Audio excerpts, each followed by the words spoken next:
প্রিয় শিক্ষার্থীরা, প্রথমে সবাইকে শুভেচ্ছা ও সালাম। আসসালামু আলাইকুম।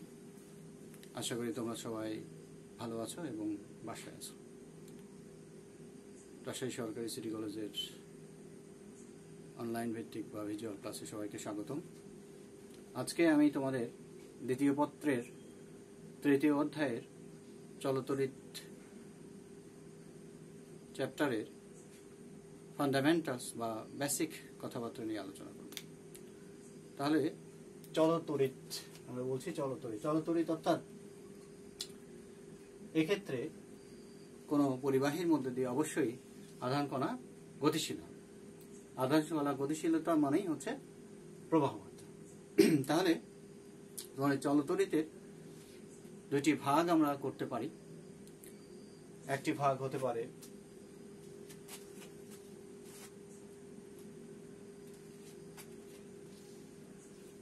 স্থির প্রবাহ,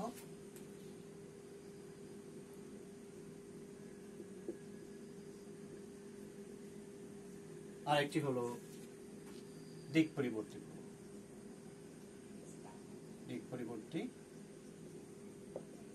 প্রবাহ। তাহলে তোমরা জানো যে স্থির প্রবাহ বা একে আর ইংরেজিতে বলে ডিরেক্ট প্রবাহ বা সমপ্রবাহ, আর দিক পরিবর্তন ইংরেজি হচ্ছে অল্টারনেটিং কারেন্ট বা দিক পরিবর্তী প্রবাহ। তাহলে সমপ্রবাহ এবং দিক পরিবর্তী প্রবাহ উভয়ই চলতরিতের মধ্যে অন্তর্গত। তাহলে আমরা এখন একটু এদের মধ্যে পার্থক্যটা দেখব যে স্থির প্রবাহ এবং দিক পরিবর্তী প্রবাহের মধ্যে পার্থক্যটা কি। তাহলে যদি আমরা এটাকে গ্রাফিক্যালি দেখি, একটি গ্রাফের মাধ্যমে দেখি, তাহলে তোমাদের আইডিয়াটা আরো ক্লিয়ার হবে। দেখো, আমরা একটি লেখচিত্রের মাধ্যমে স্থির প্রবাহ এবং দিক পরিবর্তী প্রবাহের পার্থক্যটা দেখাতে যাচ্ছি। সবাই লক্ষ্য করো প্রিয় শিক্ষার্থীরা, আমরা একটা গ্রাফ পেপার নিব এবং সেই গ্রাফ পেপারের অনুভূমিক অক্ষ বরাবর বসাবো আমরা সময় ইন সেকেন্ড এবং উলম্ব অক্ষ বরাবর বসালাম আমরা বিভব পার্থক্য বা ভোল্টেজ ইন ভোল্ট একক। এখন যদি আমরা সময়ের সাথে স্থির প্রবাহকে বা স্থির প্রবাহের ভোল্টেজকে প্লট করি, তাহলে লেখচিত্রটা হবে এই রকম। তাহলে তোমরা লক্ষ্য করছো যে স্থির প্রবাহের ক্ষেত্রে সময় ঠিকই বাড়ছে, সময় আস্তে আস্তে বৃদ্ধি পাচ্ছে, কিন্তু প্রবাহ মাত্রা মানের কোনো পরিবর্তন হচ্ছে না। অপরদিকে যদি দিক পরিবর্তী প্রবাহ, সেইটার ক্ষেত্রে আমরা লেখচিত্রটি আঁকি, তাহলে এটা কেমন হবে সেটা আমরা একটু দেখি। এদিকে সময় টি ইন সেকেন্ড, এদিকে ভোল্টেজ অর্থাৎ দিক পরিবর্তী ভোল্টেজ ইন ভোল্ট। তাহলে এইটার লেখচিত্র এইরকম। তাহলে দেখছো যে ডিসি বা স্থির প্রবাহের ক্ষেত্রে, যেটা কিনা আমরা ব্যাটারি থেকে পাই ইউজুয়ালি, তাহলে সেক্ষেত্রে সময়ের সাথে সাথে ভোল্টেজের মানের কোনো ফ্লাকচুয়েশন নেই। সময়ের সাথে সাথে ভোল্টেজের মান সবসময়ই একই রয়েছে। তাহলে এই ক্ষেত্রে কম্পাঙ্কের মান কত হবে? এক্ষেত্রে কম্পাঙ্কের মান হবে 0। কিন্তু দিক পরিবর্তী প্রবাহের ক্ষেত্রে তোমরা লক্ষ্য করো প্রিয় শিক্ষার্থী, যে সময়ের সাথে সাথে ভোল্টেজের মান সবসময় কি করছে? ওঠানামা করছে বা এর দিক পরিবর্তন করছে। অর্থাৎ এটা অ্যানালগ সিগন্যাল হিসেবে আমরা ঘোষণা করতে পারি। এবং এসি কারেন্টের বেলায় তাহলে যেহেতু এটি দিক পরিবর্তিত করছে, তাহলে এর একটি কম্পাঙ্ক থাকবে। তাহলে আমাদের দেশে যে এসি কারেন্ট আমরা ব্যবহার করি, সেই এসি কারেন্টের ভোল্টেজ 220 ভোল্ট। এটি কিন্তু এভারেজ ভোল্টেজ, এটির ম্যাক্সিমাম মান হতে পারে 220 ইন্টু √2। এটা কেন হয় এটা আমরা পঞ্চম অধ্যায়ে এটা নিয়ে বিস্তারিত আলোচনা করব। এবং এটার উচ্চ কম্পাঙ্ক ফ্রিকোয়েন্সি 50 হার্টজ। অর্থাৎ এটি প্রত্যেক সেকেন্ডে 50 বার দিক পরিবর্তন করছে। তাহলে এটি হলো স্থির প্রবাহ এবং দিক পরিবর্তী প্রবাহের মধ্যে একটা ফান্ডামেন্টালস ডিফারেন্স। তাহলে আমরা জানলাম যে স্থলতড়িৎকে আমরা মোটামুটি দুই ভাগে ভাগ করতে পারি। সময়ের সাথে সাথে সিগন্যালের বা ভোল্টেজের মানের পরিবর্তনের উপর ভিত্তি করে ডিসি কারেন্ট বা ডিরেক্ট প্রবাহ, স্থির প্রবাহ, এটি সময়ের সাথে সাথে যেটি ভোল্টেজের মান প্রায় অপরিবর্তিত থাকে। অনেকদিন যদি কোনো ব্যাটারি ব্যবহৃত হয় তাহলে সেক্ষেত্রে অনেক সময় পর ভোল্টেজের মান হয়তো কিছুটা কমে যাবে, কিন্তু ওই রকম দিক পরিবর্তী প্রবাহের মতো ফ্ল্যাকচুয়েশন থাকবে না।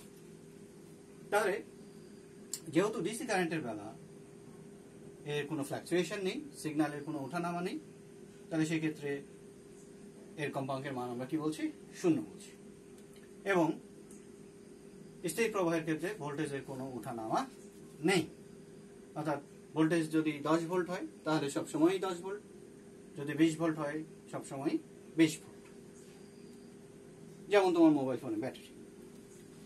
অপরদিকে এসি কারেন্টের বেলা আমরা দেখছি যে সবসময়ই সময়ের সাথে সাথে সিগন্যাল ফ্ল্যাকচুয়েট করছে, এর দিক পরিবর্তন করছে, মান ওঠানামা করছে, তাই আমরা এটাকে অ্যানালগ নেচার বলছি। এবং আমাদের দেশের ক্ষেত্রে আমরা বাসাবাড়িতে যে দিক পরিবর্তী প্রবাহ ব্যবহার করি, মেইন সরবরাহ লাইন থেকে যেটি আসে আমার বাসাবাড়িতে, সেটি মোটামুটি 220 ভোল্ট অ্যাভারেজ ভোল্টেজ আমরা বলছি, এটা গড় মান, এটার ম্যাক্সিমাম মান, এর মান এর থেকে কিছু বেশি হয়, এর থেকে কিছু কমও হয়। এবং এটি যেহেতু সবসময় দিক পরিবর্তন করছে, তাহলে এই সিগন্যালের কম্পাঙ্ক রয়েছে, এবং আমাদের দেশের ক্ষেত্রে এটি হচ্ছে 50 হার্টজ। তাহলে প্রিয় শিক্ষার্থী, দেখো এই চলতরিতে দুইটা প্রবাহই আমরা ব্যবহার করে থাকি। স্থির প্রবাহগুলো ব্যবহৃত হয় ইলেকট্রনিক্স যন্ত্রের ক্ষেত্রে, এবং দিক পরিবর্তী প্রবাহ ব্যবহৃত হয় ইলেকট্রিক্যাল যন্ত্রের জন্য।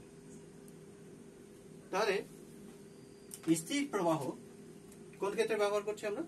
আমরা বলছি যে ইলেকট্রনিক্স ডিভাইসের জন্য এটি ব্যবহৃত হয়, ইলেকট্রনিক্স যন্ত্রসমূহ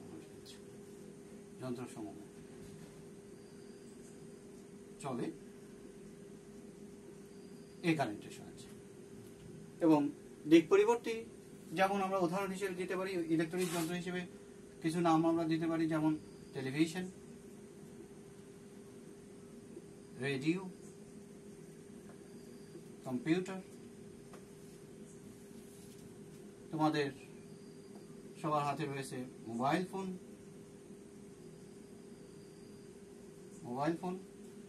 এগুলো সবই ইলেকট্রনিক্স যন্ত্রের মধ্যে পড়ে। এবং ইলেকট্রনিক্স যন্ত্র হলেই সেখানে কিন্তু ডায়োড, ট্রান্সফরমার, ট্রানজিস্টর এবং আইসি এক থাকবেই, এর কোনো ব্যত্যয় করবে না। তাহলে ইলেকট্রনিক্স যন্ত্রে যে সমস্ত ইকুইপমেন্ট, তার মধ্যে সবচাইতে বেশি গুরুত্বপূর্ণ হচ্ছে ডায়োড, ট্রানজিস্টর, এবং ডায়োড, ট্রানজিস্টর, রেজিস্ট্যান্স মিলে তৈরি হয় আইসি বা ইন্টিগ্রেটেড সার্কিট। তাহলে এই ডায়োড, ট্রানজিস্টর বা আইসি এগুলো দ্বারা ইলেকট্রনিক্স যন্ত্রের সৃষ্টি বা তৈরি। ইলেকট্রনিক্সের মূল যে ইকুইপমেন্ট সেগুলোতে অবশ্যই ডায়োড, ট্রানজিস্টর থাকবে, এবং এই দুইটার সমমেল মিলে যে কোনো লজিক্যাল ডিসিশন নিতে পারে সেই সমস্ত সার্কিটকেই আমরা কি বলি? আইসি বা ইন্টিগ্রেটেড সার্কিট। এবং আইসি বা ইন্টিগ্রেটেড সার্কিটের মধ্যে যে ডায়োড, ট্রানজিস্টর, এইটিকে অ্যাক্টিভেটেড করার জন্য যে প্রবাহের প্রয়োজন হয় সেটাকে আমরা বলি স্থির প্রবাহ। অপরদিকে আমরা দিক পরিবর্তী প্রবাহের কথা যদি বলি, তাহলে দিক পরিবর্তী প্রবাহের সাথে সরাসরি, অর্থাৎ আমার সোর্স ভোল্টেজ দিয়ে যে সমস্ত যন্ত্রগুলো সরাসরি চলে, রেকটিফায়ারের কোনো প্রয়োজন হয় না, সেই সমস্ত যন্ত্রগুলোকে আমরা ইলেকট্রিক্যাল যন্ত্র বলি। যেমন বৈদ্যুতিক বাল্ব, অর্থাৎ ফিলামেন্ট বাল্ব যেটা আমরা বলি, তারপর বৈদ্যুতিক ফ্যান, বৈদ্যুতিক ইস্ত্রি, ট্রান্সফরমার, জেনারেটর, এগুলো সবই দিক পরিবর্তী প্রবাহের মধ্যে অন্তর্ভুক্ত।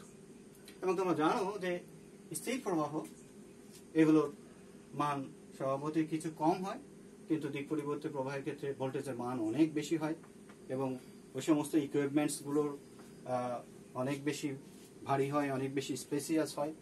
হ্যাঁ, তো কিছু দিক পরিবর্তী প্রবাহের সাহায্যে চলে এইরকম কিছু যন্ত্রের নাম আমরা লিখতে পারি, যেমন ইলেকট্রিক্যাল ফ্যান, আয়রন, ট্রান্সফর্মার,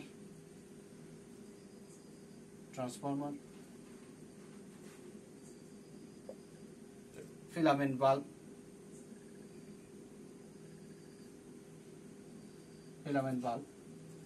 এগুলো সবই ইলেকট্রিক্যাল যন্ত্রের মধ্যে অন্তর্ভুক্ত এবং এগুলো সরাসরি যে মেইন সরবরাহ লাইন থেকে আসে এসি কারেন্টের মাধ্যমেই চলতে পারে।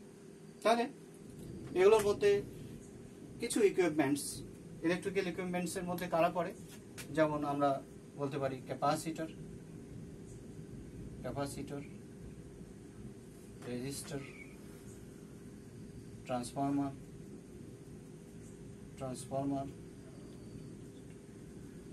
এগুলো হলো তোমার দিক পরিবর্তী প্রবাহের মাধ্যমে চলে এবং এগুলোকে বলছি আমরা ইলেকট্রিক্যাল ইকুইপমেন্টস। এগুলো হচ্ছে ইলেকট্রিক্যাল যন্ত্র যেগুলো সরাসরি দিক পরিবর্তী প্রবাহের মাধ্যমে চলে। তাহলে আমরা একটা fundamentals difference between electrical and electronics এর মধ্যে এটা আমরা কিছুটা ধারণা নিলাম। দশম চ্যাপ্টারে ইলেকট্রনিক্স অধ্যায়ে গিয়ে আমরা এই ব্যাপারে আরো বিস্তারিত আলোচনা করব। এখন তোমরা মনে রাখো যে ইলেকট্রনিক্স ডিভাইস যেগুলো হয় সেগুলো অবশ্যই স্থির প্রবাহের দ্বারা তাদেরকে আগে বায়াসিং করতে হবে, তারপর এরা কার্যক্ষম হবে, তারপর এই সমস্ত যন্ত্র চলবে এবং ইলেকট্রিক্যাল যন্ত্র সরাসরি দিক পরিবর্তী প্রবাহের দ্বারা চলে। এখন আমাদের যে সমস্ত যন্ত্র আমরা ব্যবহার করি আসলে সেটার মধ্যে এই দুইটা ইকুইপমেন্টেরই সমন্বয় থাকে, ইলেকট্রিক্যাল কম্পোনেন্টসও থাকে, ইলেকট্রনিক্স কম্পোনেন্টও থাকে। যে উদাহরণ হিসেবে আমরা বলতে পারি যে একটা টেলিভিশন যদি হয় তাহলে সেটার মধ্যে ইলেকট্রিক্যাল কম্পোনেন্টসও আছে এবং ইলেকট্রিক্যাল কম্পোনেন্টসও রয়েছে।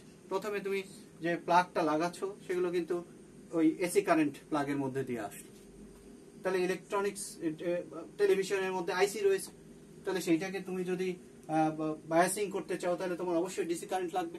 তাহলে প্রথমে এসে ওইটা রেকটিফায়ারের মধ্যে দিয়ে যাবে। রেকটিফায়ার হচ্ছে একটা ইলেকট্রনিক্স ডিভাইস যার সাহায্যে আমরা কি করতে পারি, এসি কারেন্টকে ডিসি কারেন্টে পরিণত করতে পারি। তাহলে সোর্স ভোল্টেজ তুমি টেলিভিশনের ক্ষেত্রে ওই প্লাগটা যেখানে লাগাচ্ছ, তুমি ফ্যানের ক্ষেত্রেও প্লাগটা ওখানেই লাগাচ্ছ, কিন্তু ফ্যানের ক্ষেত্রে সরাসরি দিক পরিবর্তী প্রবাহিত হওয়ার ফলে ওখানে টর্কের সৃষ্টির ফলে ফ্যানের পাখা ঘুরছে, তুমি বাতাস পাচ্ছ। কিন্তু টেলিভিশনের ক্ষেত্রে সেই যে প্লাগ তুমি লাগালে সেই প্লাগটা থেকে যে ভোল্টেজটা গিয়ে প্রথমে সেটি একটি রেকটিফায়ারের মধ্যে যায়, যেটি বহুল ব্যবহৃত, সেটাকে বলে ফুল ওয়েভ বেস রেকটিফায়ার। সেটা নিয়ে আমরা ইলেকট্রনিক্স চ্যাপ্টারে পুঙ্খানুপুঙ্খভাবে আলোচনা করব এবং সেখানের মধ্যে দিয়ে যখন সিগন্যালটা যায় তখন এসি কারেন্টে ডিসি কারেন্টে পরিণত হয় এবং তারপর সেই আইসিতে যে ব্যবহৃত ডায়োড ট্রানজিস্টর সেগুলো সেটার দ্বারা কি হয়, বায়াসিং হয়, তারপর সেটা কার্যক্ষম হয়।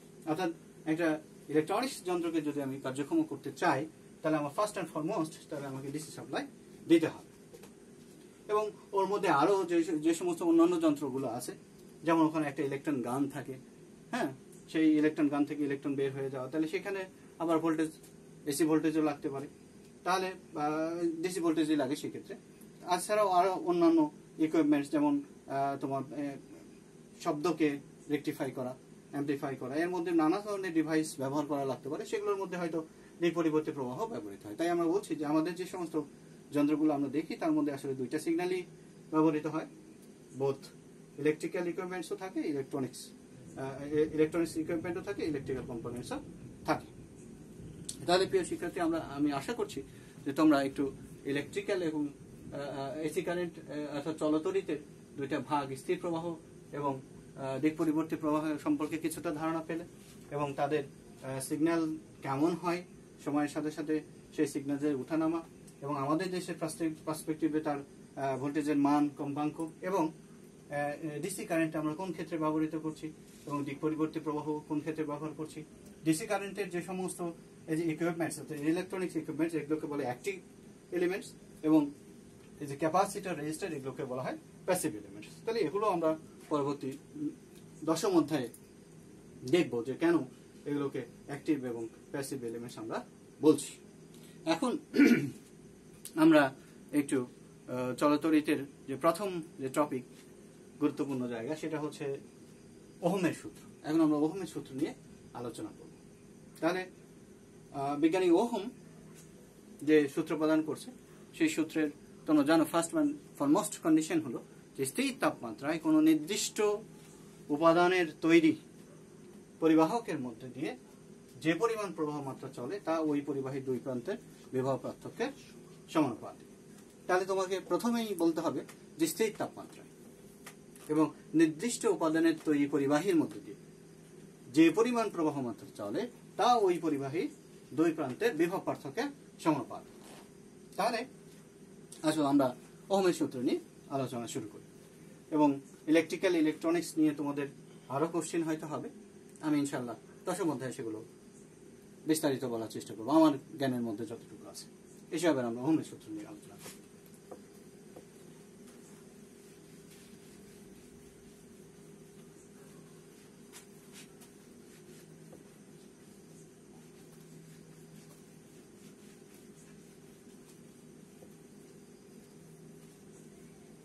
আরেকটা কথা বলে রাখি যে ইলেকট্রিক্যাল যেগুলো কোন তারের মধ্যে দিয়ে কপার তারের মধ্যে দিয়ে অ্যালুমিনিয়াম তারের মধ্যে দিয়ে কি হচ্ছে যে ইলেকট্রিক্যাল মানে চলতরিত দিক পরিবর্তী প্রবাহ চলে যাচ্ছে তার ইকুইপমেন্টস এগুলো। আর যদি ইলেকট্রনিক্স বলি তাহলে সেক্ষেত্রে সেগুলো সেমিকন্ডাক্টর নিয়ে ডিল করে, অর্থাৎ ইলেকট্রনিক্স মানেই হলো সেমিকন্ডাক্টর বলতে যারা চতুর্যদী মৌল যেমন সিলিকন জার্মেনিয়াম সেগুলোর দ্বারা এটা কার্যকর হয়। তাহলে আচ্ছা আমরা ওহমের সূত্র নিয়ে আলোচনা। ওহমের সূত্র তাহলে প্রথম কন্ডিশন কি বললাম, তাপমাত্রা স্থির থাকতে হবে নির্দিষ্ট উপাদানের পরিবাহ। কারণ তাপমাত্রা যদি পরিবর্তিত হয় সেক্ষেত্রেও সূত্রটা ঠিক থাকবে না, সূত্রর যেভাবে বলা উচিত এক্সপ্লেন করা উচিত উনি করছেন সেভাবে হবে না। আবার যদি তুমি তাপমাত্রা ঠিক রাখলে কিন্তু উপাদান যদি চেঞ্জ করে দেয় তাহলেও সূত্রটা কিন্তু যথাযথ হবে না। তাহলে কি বলবো আমরা যে স্থির তাপমাত্রায় কোনো নির্দিষ্ট উপাদানের তৈরি পরিবাহকের মধ্যে দিয়ে যে পরিমাণ প্রবাহ মাত্রা চলে তা ওই পরিবাহীর দুই প্রান্তের বিভব পার্থক্যের সমানুপাতিক। আমরা ধরে নিই এখানে একটা পরিবাহী, একটা নির্দিষ্ট উপাদানের তৈরি এটা একটা পরিবাহী এবি,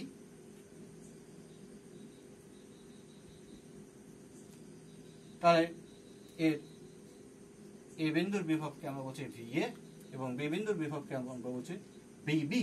এবং আমরা ধরে নিই যে এ বিন্দুর বিভব বি বিন্দুর বিভবের চাইতে কিছুটা বেশি।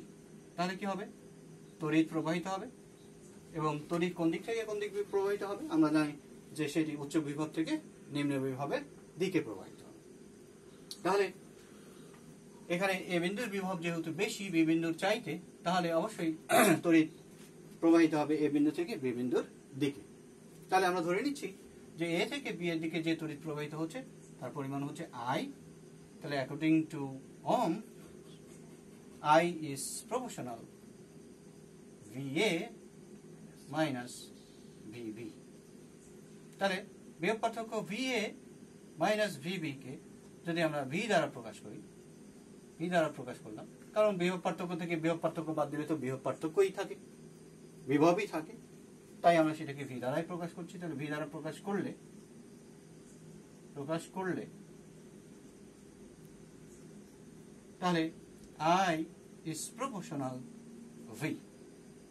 তাহলে তোমরা জানো প্রিয় শিক্ষার্থী যে যখনই আমরা সমানুপাতিক চিহ্ন তুলে দিই তাহলে সেখানে একটা সমানুপাতিক ধ্রুবক আসে। তাহলে I is equal to some constant into V। তাহলে এখানে G এইটাকে আমরা কি বলছি, সমানুপাতিক ধ্রুবক। G কে কি বলছি, সমানুপাতিক ধ্রুবক, সমানুপাতিক ধ্রুবক, সমানুপাতিক ধ্রুবক। একে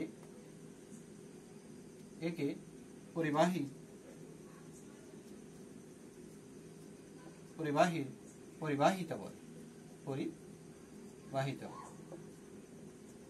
তাহলে জি কে আমরা বলছি ওই পরিবাহিতা। তাহলে I is equal to GV। তাহলে আমরা লিখতে পারি G is equal to I divided by V. G is equal to I divided by V. তাহলে যদি আমরা ভোল্টেজের মান যে কোনো স্থির তাপমাত্রায় কোনো নির্দিষ্ট উপাদানের তৈরি পরিবাহী দুই প্রান্তের বিভব পার্থক্য যদি 1 ভোল্ট হয় এবং এর মধ্যে দিয়ে ওই সময় যদি 1 অ্যাম্পিয়ার তড়িৎ প্রবাহিত হয় তাহলে ওই পরিবাহীর পরিবাহিত হয় 1 সিমেন্স। তাহলে পরিবাহিতার একক কি? পরিবাহিতার একক হলো সিমেন্স। তাহলে সিমেন্সকে আমরা এস দ্বারা প্রকাশ করব। তাহলে 1 siemens is equal to siemens, George সিমেন ohm তার নাম অনুসারে এটা সিমেন্স।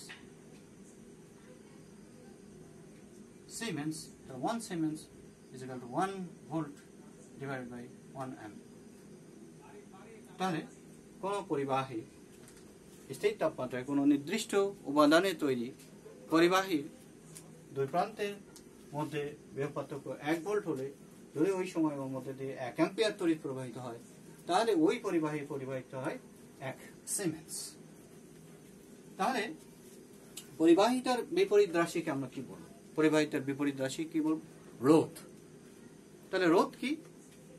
রোধ হলো যে কোনো পরিবাহীর মধ্যে দিয়ে তড়িৎ প্রবাহিত হলে এই যে ধর্মের কারণে তড়িৎ প্রবাহ বাধাগ্রস্ত হয়, অর্থাৎ আধান কণাগুলো তাদের চলাপথে বাধাপ্রাপ্ত হয়, তাহলে সেইটাকেই আমরা বলি রোধ বা ইংরেজিতে বলি রেজিস্ট্যান্স। তাহলে পরিবাহিতার বিপরীত রাশি হবে রোধ। তাহলে আমরা যদি পরিবাহিতার বিপরীত রাশি অর্থাৎ 1 ডিভাইডেড বাই জি, তাহলে এইটাকে আমরা বলবো রোধ বা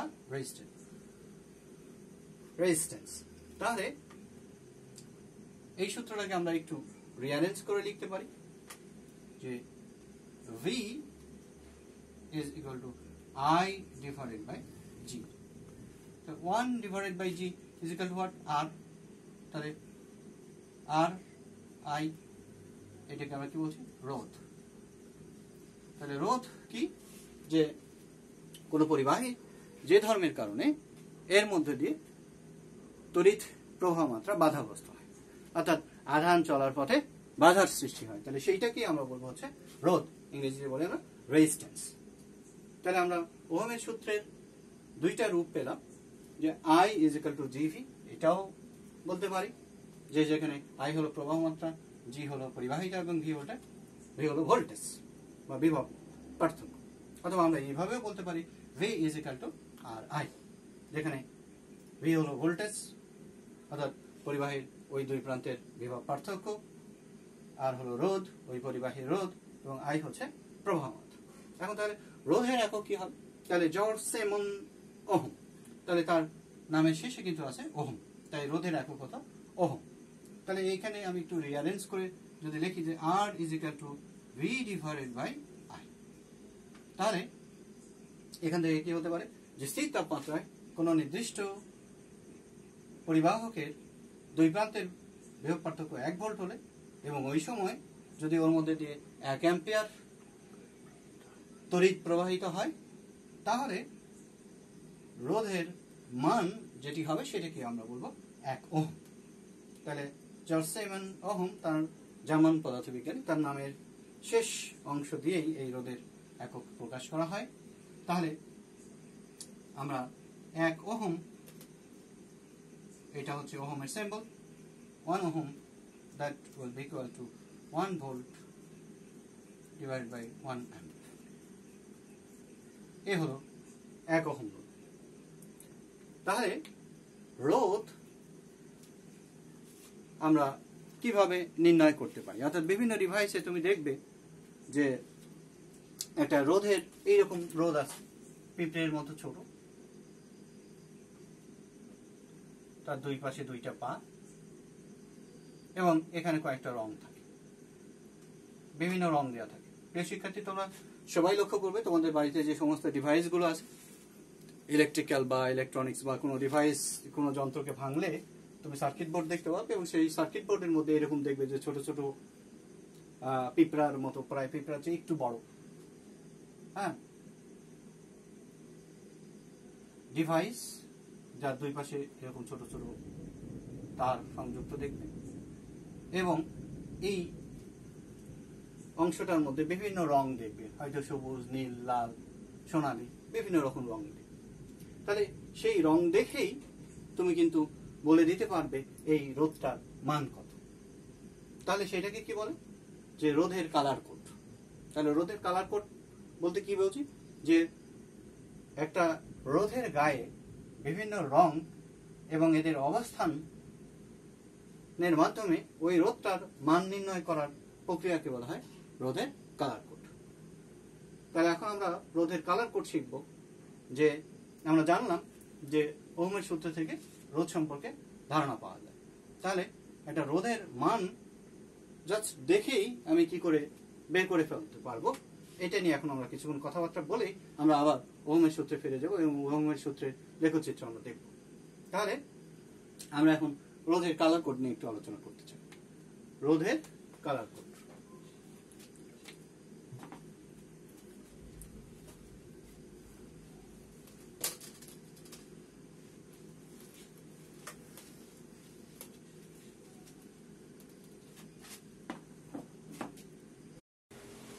প্রিয় শিক্ষার্থী, দেখো আমরা কালার কোডের মাধ্যমে কিভাবে রোধের মান নির্ণয় করতে পারি।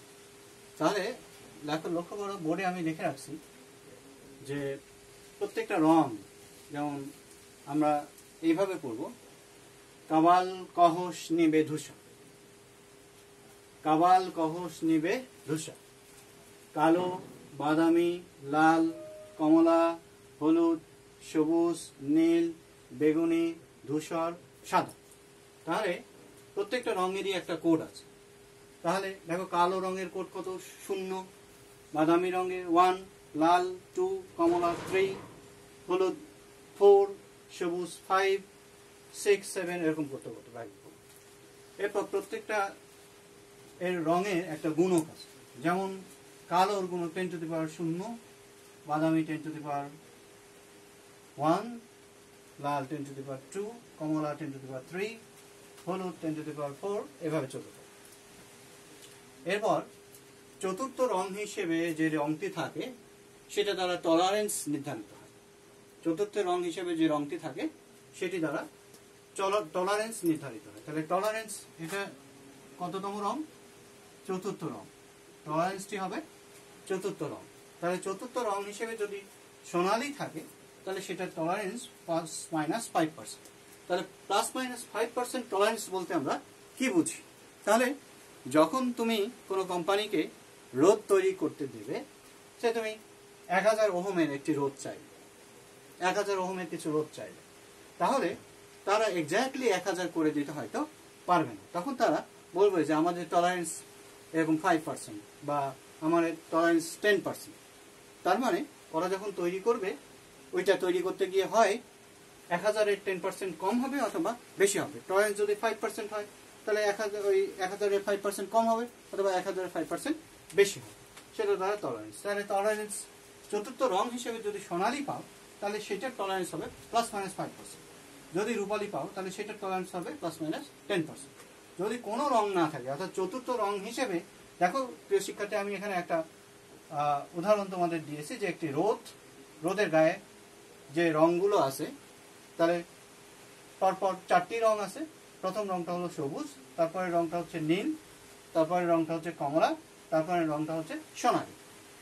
তাহলে বুঝতে পারছো, এইটার ক্ষেত্রে সোনালী মানে টলারেন্স সেটা কত? 5%। কিন্তু চতুর্থ রং হিসেবে যদি কোনো রং না থাকে, শুধু 3টা রং থাকে, তাহলে আমার বুঝে নিতে হবে ওটার টলারেন্স 20%।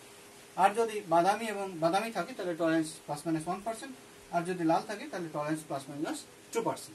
তাহলে দেখো, আমরা এই যে একটা চিত্র এঁকে রেখেছি, রোধের একটা চিত্র এঁকে রেখেছি, এখানে এই রোধটার মান আমরা কিভাবে বের করি। তাহলে আমরা যেটা করব, যে প্রথম যে দুইটা রং আছে এখানে, সবুজ এবং নীল, তাহলে সবুজ রঙের কোড কত? দেখো 5, নীল রঙের কোড কত? 6। তাহলে এই রোধ নির্ণয়ের ক্ষেত্রে 5 আর 6, প্রথমে লিখবো 5, তারপরে 6, এই দুইটা কি বোঝাবে? একটা সংখ্যা। এই দুইটা কি বোঝাবে? একটা সংখ্যা। এবং তৃতীয় রং হিসেবে কি আছে? কমলা। তাহলে তৃতীয় রং যে কমলা রয়েছে সেই তৃতীয় রঙের কি হবে? গুণক। যে তৃতীয় রং থাকবে এই 3 নম্বর রং সেইটা হবে গুণক। তাহলে গুণক, তাহলে এখানে তৃতীয় রং হিসেবে কি আছে? কমলা। তাহলে কমলার গুণক কত? 10⁻3। এবং লাস্টে রয়েছে কি? সোনালী। তাহলে আমরা এই রোধটার মান কত ধরে নেই? এই রোধটার মান হচ্ছে R। তাহলে প্রথম যে রংটা রয়েছে, তাহলে প্রথম রংটা কত? কি রং? সবুজ। তাহলে সবুজ রঙের কোড লিখব। এরপর পরবর্তী রংটার কোড লিখব। পরবর্তী রংটা কি? নীল। তাহলে সেটার কোড কত? 6। তাহলে এই দুইটা মিলে হলো একটা অঙ্ক। তাহলে তৃতীয় রংটা হিসেবে কি থাকবে? গুণক হিসেবে থাকবে। তাহলে তৃতীয় রং হিসেবে আমরা কাকে পেয়েছি? নীলকে পেয়েছি, কমলাকে পেয়েছি। এই যে কমলা। তাহলে 10⁻3। তাহলে এই রোধের মান কত হলো? 56,000 ওহম। কিন্তু লাস্টে কি আছে? সোনালী। তার মানে এর টলারেন্স কত? 5-5%। এটা হলো এই রোধের মান। এখন রোধের সর্বোচ্চ মান কত হবে? তাহলে রোধের সর্বোচ্চ মান যদি নির্ণয় করতে বলে তাহলে সেটাকে আমরা বলছি আর ম্যাক্সিমাম। তাহলে আর ম্যাক্সিমাম কত? যে এখানে হলো 56,000 ইন প্লাস 56,000 ইন্টু 5%। এটা হলো রোধের সর্বাধিক মান। আর যদি রোধের সর্বনিম্ন মান বলে, তোমরা ক্যালকুলেটরে চেপে বের করে ফেলবে মানটা কত আসে। তাহলে 56,000 মাইনাস 56,000 ইন্টু 5%। এই শিক্ষার্থী, আশা করি তোমরা সবাই বুঝতে পেরেছো যে কিভাবে কালার কোডের সাহায্যে রোধের মান নির্ণয় করো। অর্থাৎ রোধের গায়ে যে সমস্ত রং দেওয়া আছে সেই সমস্ত রং এবং এদের অবস্থান দেখেই রোধের মান কি করে বের করে ফেলা যায়। এর পরবর্তী লেকচারে আমরা ওহমের সূত্রের রেখচিত্র আঁকবো এবং সেখান থেকে আমরা রেখচিত্রের ঢাল থেকে রোধ নির্ণয় এবং রোধের বিভিন্ন বিষয়ের উপর নির্ভরশীলতা নিয়ে আলোচনা করব। আশা করি সবাই ভালো থাকবে এবং পদার্থবিজ্ঞানের সাথেই থাকবে, ভিজুয়াল ফিজিক্সের সাথেই থাকবে। ধন্যবাদ সবাই।